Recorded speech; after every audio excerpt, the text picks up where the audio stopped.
For thousands of years, humanity believed that life on Earth had been created exactly as it was, fixed, perfect, and unchanging, a world where every creature, from the smallest insect to the largest animal, had its place defined from the very beginning, and no force in nature could alter that design, a belief so deeply rooted that it shaped not only religion but science itself, until one day, a young man with no remarkable achievements, no groundbreaking discoveries, and no clear future stepped onto a ship, unaware that his journey would challenge everything people thought they knew about life. His name was Charles Darwin, and his story would become one of the most controversial and transformative in human history, not because he set out to change the world, but because he dared to question what everyone else accepted without hesitation, and once those questions began, there was no turning back.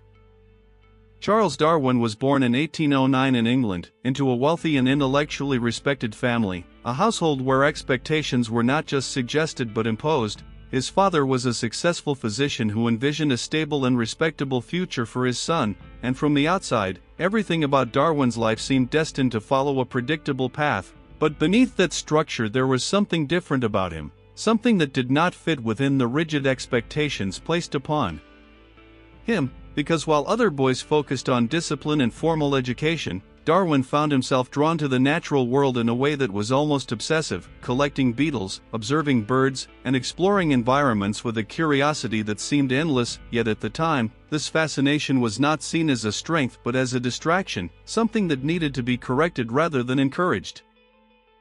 At the age of 16, his father made a decisive move, enrolling him in medical school in Edinburgh, believing that exposure to the profession would shape him into the man he was expected to become. But the experience quickly proved to be unbearable. Darwin was not fascinated by medicine, he was repulsed by it. The surgeries he witnessed, often performed without anesthesia, left a deep impression on him, not of inspiration but of discomfort and resistance, and it became clear that this path was not just unsuitable but impossible for him to follow. Abandoning medicine was not just a personal decision, it was a failure in the eyes of his father, and that failure demanded a new direction, one that would be just as respectable, if not more so.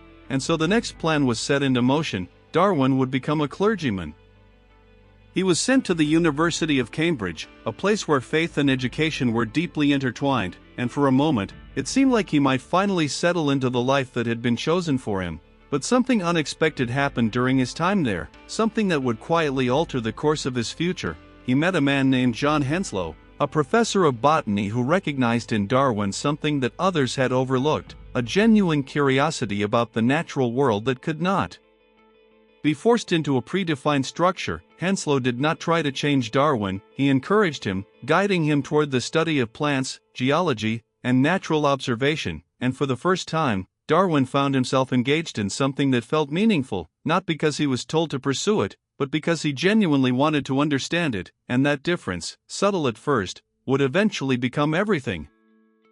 As Darwin immersed himself in these studies, what began as a casual interest slowly transformed into something deeper. He started to see patterns, relationships, and details that others ignored, but at this stage, there was still no indication that he would one day revolutionize science. He was simply a young man exploring his interests, unaware that opportunity was about to find him in a way that would change everything, because in 1831, a letter arrived, one that would alter the course of his life forever. It came from Henslow, and within it was an invitation that seemed almost unreal. A British naval expedition was preparing to depart on a journey to South America aboard a ship called the HMS Beagle. Its mission was to map coastlines and explore unknown territories. But there was a need for someone to accompany the voyage, not as a sailor, not as a soldier, but as a naturalist, someone who would observe, collect, and document the living world in regions that had barely been studied. And for reasons that even Darwin himself could not fully explain, he accepted. The decision to join the voyage was not without resistance. His father initially refused to allow it, seeing it as a reckless distraction rather than a meaningful pursuit. But after some persuasion from relatives and mentors, permission was granted, and just like that, Darwin found himself preparing to leave everything behind, stepping into a journey that would last nearly 5 years, a journey into the unknown, where every observation, every detail, and every question would slowly begin to build into something far greater than he could have imagined. When the Beagle finally set sail in December of 1831, Darwin was just 22 years old, inexperienced, uncertain, and completely unaware of what lay ahead. The world he was about to explore was vastly different from the one he knew, not just geographically but intellectually, because at that time, the dominant belief was that species were fixed, unchanging creations, designed exactly as they were meant to be, and while Darwin had not yet challenged this idea, the seeds of doubt were already present, waiting for the right conditions to grow, and it would not take long for those conditions to appear. One of the first major stops of the journey was the coast of Brazil, and for Darwin, the experience was overwhelming. The sheer diversity of life in the tropical forests was unlike anything he had ever encountered. The colors, the sounds, the density of living organisms all interacting in complex ways. It was a world that seemed almost alive in a way that defied simple explanation. And while he was captivated by its beauty, he was also confronted with something deeply disturbing: the reality of slavery. Witnessing human beings treated as property left a lasting impression on him, creating a contrast that he could not ignore, a world of natural wonder existing alongside human cruelty. And while this did not directly shape his scientific theories, it changed the way he viewed the world, introducing a layer of complexity that would influence his thinking in subtle but important ways. As the journey continued along the coast of South America, Darwin began to make observations that would slowly challenge the beliefs he had grown up with. He encountered fossils of enormous extinct animals, creatures that resembled modern species but were clearly different, and this raised a question that he could not easily answer. If species were fixed and unchanging, how could such variations exist? How could animals similar to those alive today have existed in such different forms in the past? It was a small inconsistency, but it was enough to create doubt, and once doubt enters the mind, it has a way of expanding, especially when reinforced by further evidence. But it was not until later in the journey, when Darwin reached a remote group of islands in the Pacific Ocean, that everything began to change in a more profound way, because it was there, in isolation from the rest of the world, that he would encounter something that would force him to reconsider everything he thought he knew. And as he stepped onto those islands, he had no idea that he was about to witness one of the most important clues in the history of science. When Charles Darwin arrived at the Galápagos Islands in 1835, he had already spent years observing the natural world, collecting specimens, and recording details that most people would have overlooked. Yet nothing in his journey had prepared him for what he was about to encounter there, because these islands were unlike anywhere else on Earth, isolated, harsh, and filled with life that seemed both familiar and strangely different at the same time. And it was precisely this contradiction that would begin to unravel one of the most deeply rooted beliefs in human history, not through a single discovery or a dramatic moment, but through a slow accumulation of observations that, when placed together, formed a pattern too consistent to ignore, a pattern that suggested something far more radical than Darwin had ever considered before. At first glance, the animals of the Galapagos did not seem extraordinary. There were birds, reptiles, and mammals that resembled species found in other parts of the world, but the closer Darwin looked, the more he began to notice subtle differences, variations that seemed small in isolation but significant when compared across different islands, and among these, the most striking were the finches, small birds that shared a common structure yet displayed remarkable diversity in the shape and size of their beaks. Some were long and narrow, suited for feeding on insects, others were thick and strong, adapted for cracking seeds, and what made this observation so unusual was not just the diversity itself, but the fact that each variation appeared to be perfectly suited to the specific environment of the island on which it was found, as if the birds had somehow adjusted themselves to match the conditions around them, a thought that, at the time, bordered on the unthinkable. And it was not just the finches. The giant tortoises of the Galapagos also exhibited differences from one island to another, their shells varying in shape depending on the vegetation available in their environment. Some had dome shells suited for grazing on low plants, while others had saddle-shaped shells that allowed them to stretch their necks upward to reach higher food sources. And once again, the pattern was clear.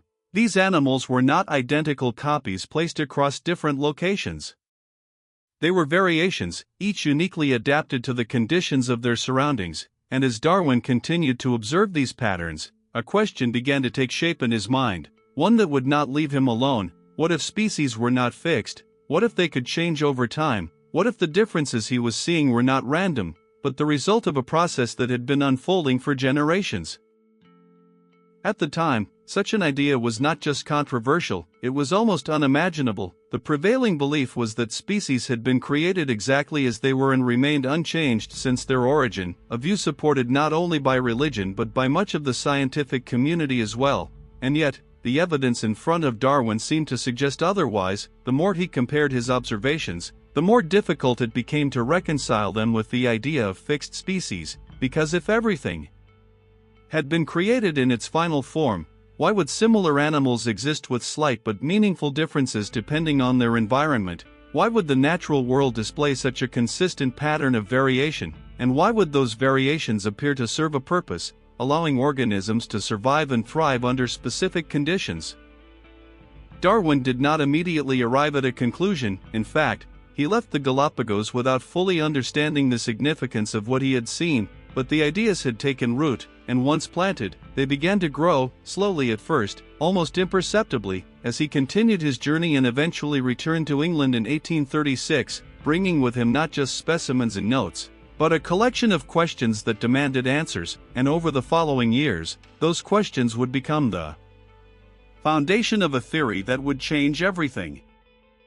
Back in England, Darwin dedicated himself to analyzing the vast amount of material he had collected during the voyage, examining fossils, studying living species, and comparing his observations with the work of other scientists. And as he did so, the patterns he had noticed began to align in a way that suggested a deeper underlying principle, something that connected all forms of life through a shared process. And gradually, an idea began to emerge, the idea that species evolve over time.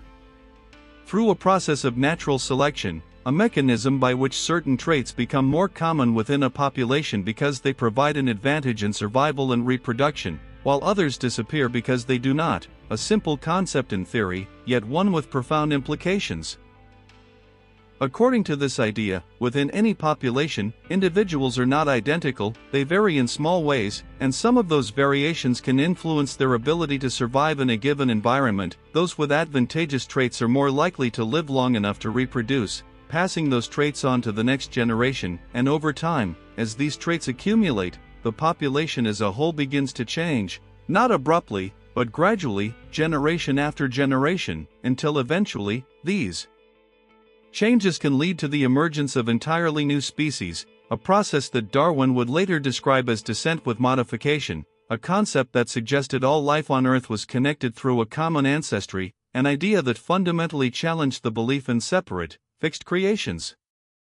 But despite the strength of his reasoning, Darwin hesitated, because he understood the implications of what he was proposing. This was not just a scientific theory, it was a challenge to the very foundations of how people understood life and their place in it, and he knew that once his ideas were made public, they would not be easily accepted. For more than 2 decades, he continued to refine his theory, gathering evidence, addressing potential objections, and preparing for the inevitable reaction, yet he still held back, uncertain of the consequences, until an unexpected event forced his hand. In 1858, Darwin received a letter from another naturalist named Alfred Russel Wallace, who had independently developed a theory strikingly similar to his own, and in that moment, Darwin realized that he could no longer delay. The idea he had spent years developing was about to be introduced to the world, with or without him, and so, in 1859, he finally published his work, a book titled On the Origin of Species, and with its release, the world of science, and beyond, was changed forever.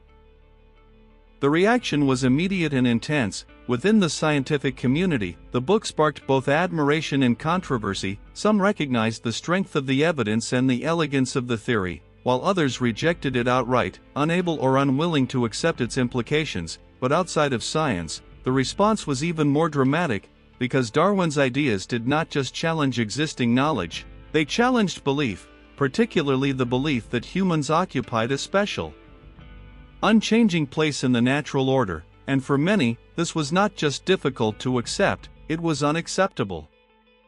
Darwin himself was aware of the storm his work had created, and although he continued to write and expand upon his ideas, he largely avoided direct confrontation, preferring to let the evidence speak for itself. and over time, that evidence began to accumulate, more discoveries, more observations, more data that supported the process of evolution, and gradually, what had once been considered a radical and dangerous idea began to gain acceptance, not because it was easy to accept, but because it was increasingly difficult to deny. As the years passed, Darwin's theory became a central pillar of biological science, influencing not only the study of life but also shaping the way humanity understood its own origins. The idea that all living organisms share a common ancestry, that life is connected through a vast and complex history of change and adaptation, transformed the way people viewed the natural world, replacing a static picture with one that was dynamic, constantly evolving, and deeply interconnected. And while the debate surrounding his work never fully disappeared, its impact was undeniable. Darwin spent the later years of his life continuing his research, publishing additional works that explored different aspects of his theory, including the evolution of humans and the expression of emotions, further expanding the scope of his ideas and their implications. And although he faced criticism and opposition, he also gained recognition as one of the most important scientific thinkers of his time, a man whose work had reshaped an entire field of study. When he died in 1882, at the age of 73, Darwin was no longer just a controversial figure. He had become a symbol of scientific progress, and in a gesture that reflected the significance of his contributions, he was buried in Westminster Abbey, alongside some of the most respected figures in British history, a final acknowledgement of the impact he had made, not just on science, but on the way humanity understands itself.